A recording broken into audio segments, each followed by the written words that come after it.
Shalom.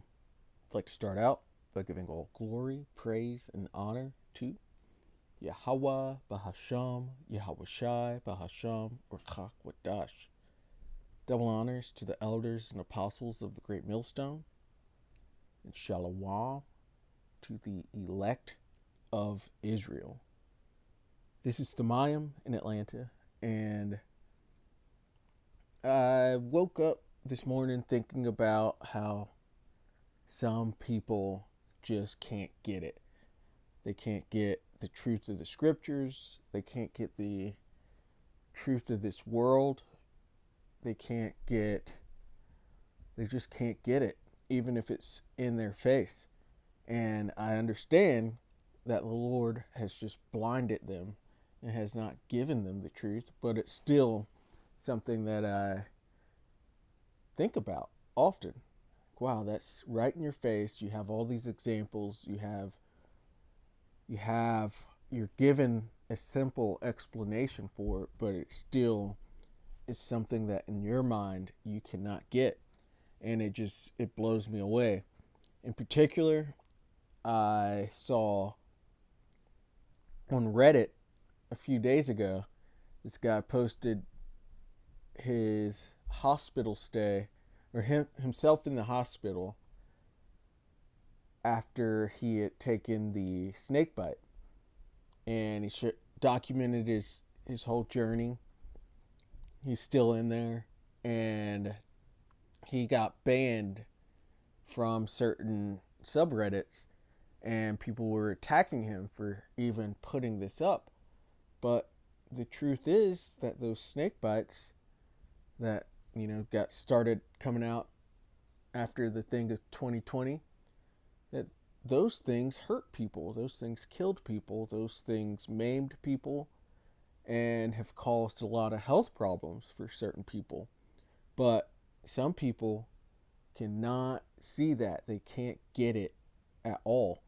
And because of that belief in their mind that it was actually a good and noble thing to push those out so quickly onto the population, they attack this guy who's already down because his narrative was going against the one that they have in their mind. And so that draws us to cognitive dissonance. And we're going to look at that and then get into some scriptures. So cognitive dissonance from Wikipedia says, in the field of psychology, cognitive dissonance is described as the mental disturbance people feel when they realize their cognitions and actions are inconsistent or contradictory. This may ultimately result in some change in their cognitions or actions to cause greater alignment between them so as to reduce this dissonance. Relevant items of information include people's actions, feelings, ideas, beliefs, values, and things in the environment. Cognitive dissonance is typically experienced as a psychological stress when persons participate in an action that goes against one or more of those things. According to this theory, when an action or idea is psychologically inconsistent with the other, people do all in their power to change either so that they become consistent. The discomfort is triggered by the person's beliefs clashing with new information perceived, wherein the individual tries to find a way to resolve the contradiction to reduce their discomfort. And more so than I've ever seen in my entire life, I see that cognitive dissonance when the truth of the scriptures come out, and the truth of it in the way that the elders and the apostles have given it, in which the Lord has given that to them. And when that truth comes out, you see the cognitive dissonance on people's faces because they've grown up and have always been told that God loves everyone, that they're white guys or so-called white guys, that hell exists, that, the various crazy things that Christians say, that everyone can be saved. And then you see the truth of the scriptures come out, and you see that stress in their face, in their minds, of this contradictory information. And going back to the example on Reddit with the guy in the hospital because of the snake bite that he got, those people were attacking him because it caused stress, because they couldn't justify within their minds that something the government said was good was actually a bad thing. And you even see that with them not understanding that the government and the powers that be are actually evil and not benevolent beings. They're evil, and they have no good intentions for them. And people have conflict in their minds and their psyche over all of that because they've been told the opposite their whole life. And then when they see information, which I'm sure that cognitive dissonance is probably at an all-time high, because there's different information out there that will contradict that view that the government's actually benevolent, or so on and so forth. There's many beliefs that are put out into this world that are just flat out not true. You can look in history, because Esau has changed the history to benefit himself. And so when people find that out, find things like the that the Dark Age Europeans were actually dark skinned and ruled in Europe, that information gives them cognitive dissonance because they've been told the exact opposite for so long. You see it in certain sciences, you see it with religion, you see it with really everything within this world, because Babylon is at the head, and Babylon means confusion. This is the city of confusion. This is really a whole world of confusion. And that light that Yahweh, Bahasham, Yahweh Shai, has blessed the apostles and elders of the Great Millstone with, and going on down, that light is being shown, and it's really causing the whole world to develop cognitive dissonance. But it's necessary. It's a part of the spiritual warfare, getting the truth out there to fight and combat these lies that have been put out for far too long. And this is stressing people out. This is making them go crazy.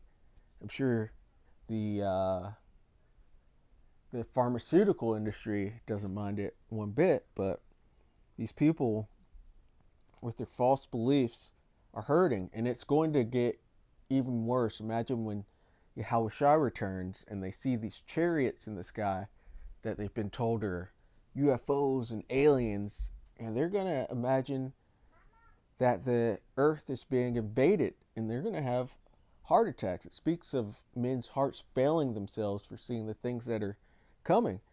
These people aren't going to be able to deal with it. But on the other side of it, the Lord has opened up the truth to the hopeful elect, to where their minds are going to be stable in that time.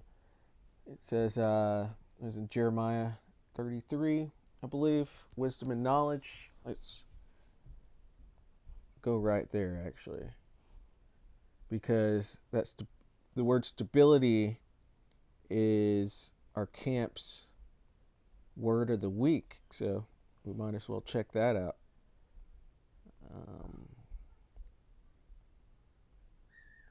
Isaiah 33 and 6, Salakia. Isaiah 33 and 6. And wisdom and knowledge shall be the stability of thy times, and strength of salvation. The fear of the Lord is his treasure. And so, I believe a lot of the elect might have had some, or the hopeful elect might have had some bit of cognitive dissonance, but it wasn't the amount of stress that other people feel from it, because the elect, or the hopeful elect, get the truth and they cleave onto it. And some of the information is hard to listen to or hard to adjust to in certain ways, not all, and not all of the information, but some of it's hard to get or hard to swallow down, but you still go through with it because it's the truth and you realize it's the truth. But these other people, they reject it and stay in that blindness, that spiritual blindness that they're in, and they have cognitive stress from it or dissonance.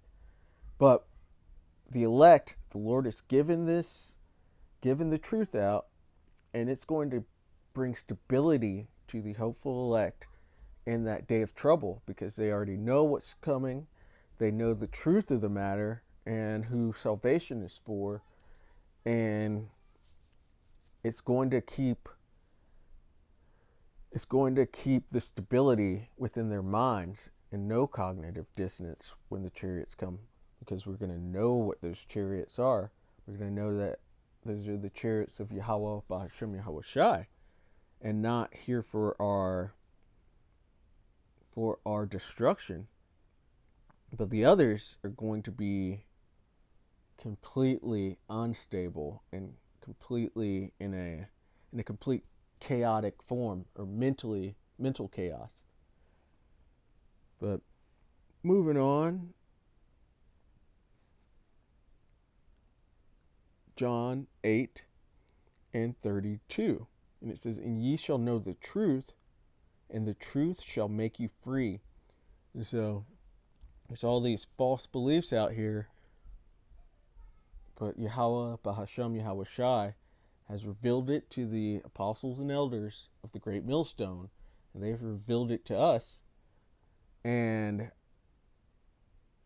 it's freeing, it's mind freeing, because you know that these things you've been told are a complete lie, that this world is a complete lie. We know the truth about the scriptures and the Bible. We know the truth about how Babylon the Great ends, or America ends, and this whole evil empire that's been set up, or this evil hegemony that's set up. We know that we are Israelites, which is that honey, that sweetness, and we know the bitter parts too, because that's balance. And this truth really does free you. It makes cognitive dissonance a thing of the past, because we know the actual truth, and so you know what can be believed and what can't be believed by the framework of what's inside of the scriptures.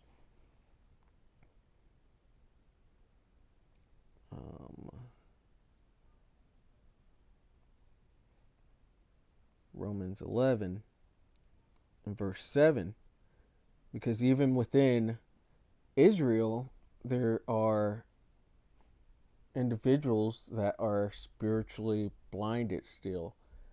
These are people that know that they're Israelites, but they can't tell that the writings of Paul are actually biblical. They can't tell what the MOTB is. They can't see everything that the Lord has put out there for us to see. And that goes into them having cognitive dissonance, that goes into them being spiritually blinded as well. And so this is Romans 11 and verse 7. "What then?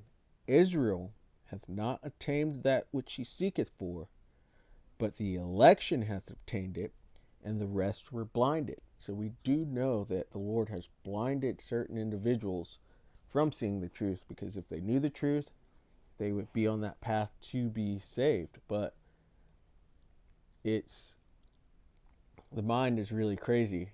It all starts with Yahweh B'Hashem Yahweh Shai and what they've allotted you to see, but looking into psychology and understanding how two conflicting viewpoints can exist, and certain people compartmentalize certain things and just put it in the back of their mind, or even lock it up really tight to where they can't see it or don't want to see that bit of information.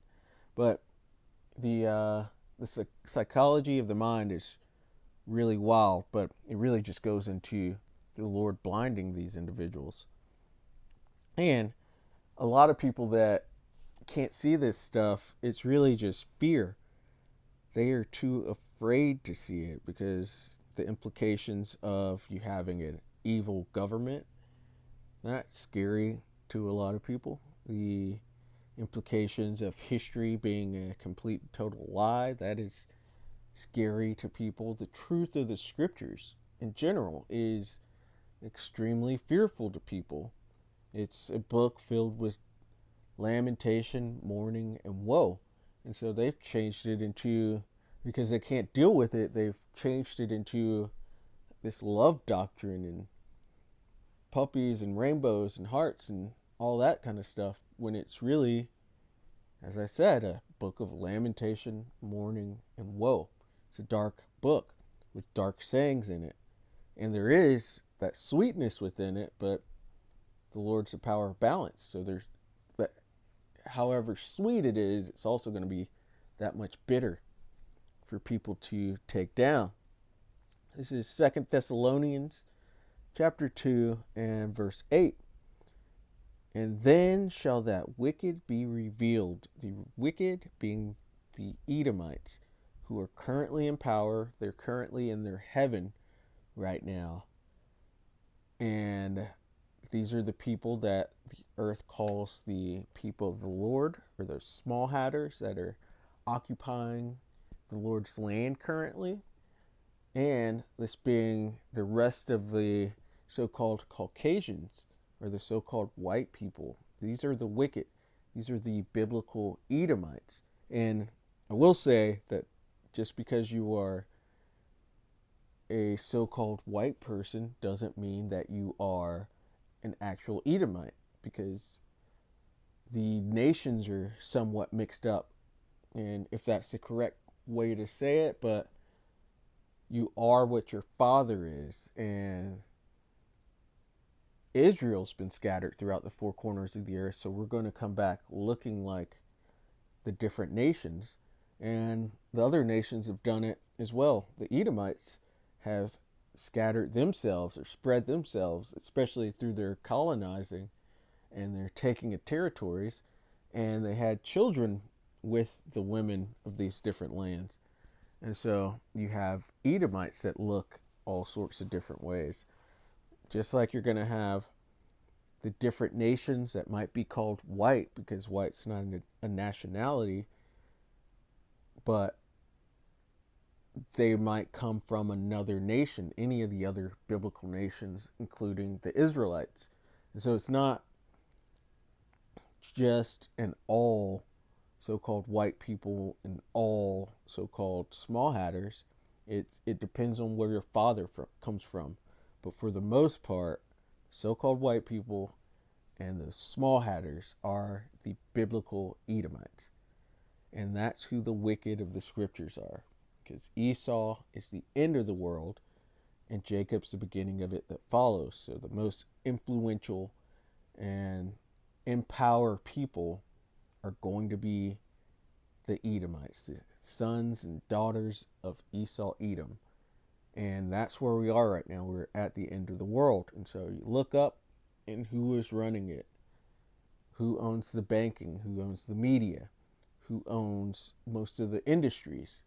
It's so-called small hatters and so-called white people. And that's who's being revealed. That's why they're being exposed for all the violence that they've put out into the world, for their GMO foods and just this unhealthy, polluted society that exists, and for all of their thefts and robberies, for their plots and plans, or wicked plots and plans that they've put in place. They are being revealed. And most of all, and also, they're being revealed for not being the actual people of the Lord. And this is coming through the prophets, the apostles, and elders of the great millstone, through the prophets. It's also coming from Esau's own tongue falling upon himself. So other Edomites are revealing their stuff. And then there's other people within the world that the Lord has designated to reveal certain things about the wicked.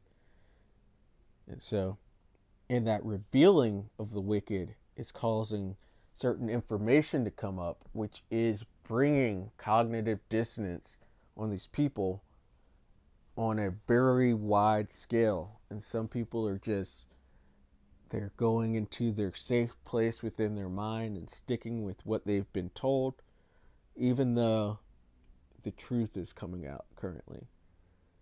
And it says, whom the Lord shall consume with the spirit of his mouth, and that being through the prophets and the elders, because the Lord does nothing except to reveal it to his prophets. And it says, and shall destroy with the brightness of his coming. Because when Yahweh Shai returns, he is coming straight and directly for the Edomites to remove them from their power seat. Go to Isaiah 63, who is this that cometh from Edom with dyed garments from Basra, showing all that bloodshed when he gets back, because the Edomites have greatly offended, especially with their so-called white Jesus and painting the Father to look like them, and the angels making them, and the Israelites, and showing the Israelites as not what they actually were. This is blasphemy, especially showing the Father and the Son and the angels in that way, because that is not what they look like, and they've just blasphemed the Lord, and you can't be saved from that. It says, even him whose coming is after the working of Satan, with all power and signs and lying wonders. And these are the Edomites. They are Satan's children, and they have put all of these lies within the earth, and they have great power, so people believe it. They have great technology, great military power, and the people believe that they are right when they are completely adverse to the truth and adverse to the ways of the Lord. That's what Satan means, adversary. These people are completely adverse. You talk to a so-called white Christian, and they'll tell you the laws are done away with. That's adverse to the truth and adverse to the Lord.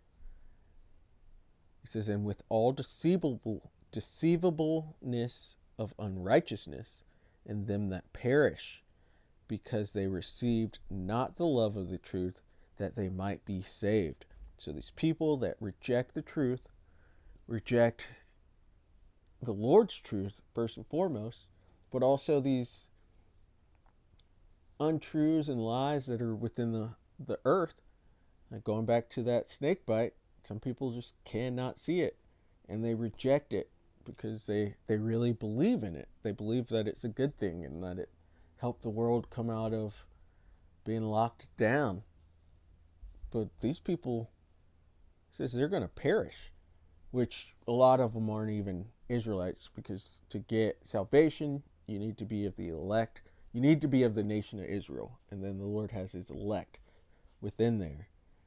So they're probably going to perish anyway, but nonetheless, they can't see it, and they refuse to see it. It says, because they receive not the love of the truth, that they might be saved. And there's lots of Israelites that will not and cannot have or take in the truth. Their minds won't allow it. The Lord won't allow it, because he doesn't want them to be saved. And he's blocked off that part of their mind. They can't even see it. And for this cause the Most High shall send them strong delusion, that they should believe a lie. And if you're believing in alphabet lifestyles, believing in feminism, believing in Christianity, believing in Islam, believing in any of these ideas and philosophies of this world that Israelites believe in, they're not true. Those are complete lies, and there's only salvation within the truth of the Lord, within His truth that He's giving us. And that's how you escape from this destruction that's coming. But they refuse to, and the Lord has blinded their eyes. He's made their table a snare unto them and given them strong delusion, like thinking that America is going to continue, or that, various things. They are even believing Christianity is a strong delusion, because it's not what the scriptures say. It's a lot of adding on and taking away, especially taking away of the Apocrypha. If you don't know the Apocrypha, you can't understand the New Testament, but they'll swear up and down to you that they fully understand the New Testament, not knowing that they are under strong delusion. It says that they all might be damned who believe not the truth, but have pleasure in unrighteousness. And going against the truth of the Lord's scriptures is unrighteous. It is damning, because you won't have the opportunity to be saved. And it's just a lie. It's not the truth. Why would you want to dwell anywhere except for the truth? And so, Lord willing, that was edifying. I'm going to keep looking into cognitive dissonance, which I've known that word for a while, but it's just amazing to see it on certain people. I'd like to give all glory, praise, and honor to Yahweh, Bahasham, Yahweh Shai, Bahasham, Urkak Wadash. Double honors to the elders and apostles of the Great Millstone, and Shalom to the elect of Israel. Shalom.